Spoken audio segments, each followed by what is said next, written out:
ক্বালা রাসূলুল্লাহ সাল্লাল্লাহু আলাইহি ওয়াসাল্লাম ইহতাজ্জাতিল জান্নাতু ওয়ান নার। আল্লাহ নবী বলেন জান্নাত এবং জাহান্নাম ঝগড়া লাগছে।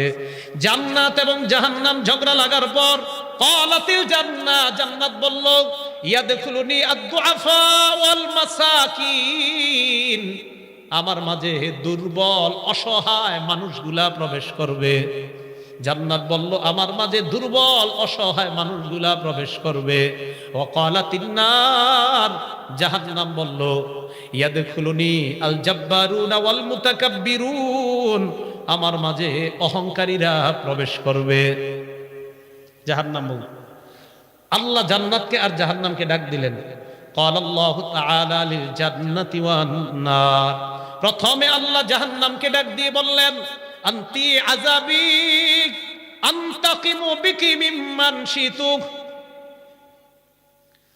আল্লাহ জাহান্নামকে ডাক দিয়ে বলে তুমি হলো আমার আযাব, আমি তোমার মাধ্যমে যার থেকে ইচ্ছা তার থেকে আমি প্রতিশোধ গ্রহণ করব।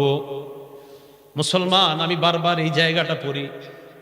আল্লাহ জাহান্নামকে ডাক দিয়ে কয় তুমি আমার আযাব, আমি তোমার মাধ্যমে যার থেকে ইচ্ছা তার থেকে প্রতিশোধ নিব। একবার চিন্তা করেন, এই কথা আমার আর আপনার ব্যাপারে যদি আল্লাহ বলে ফেলে,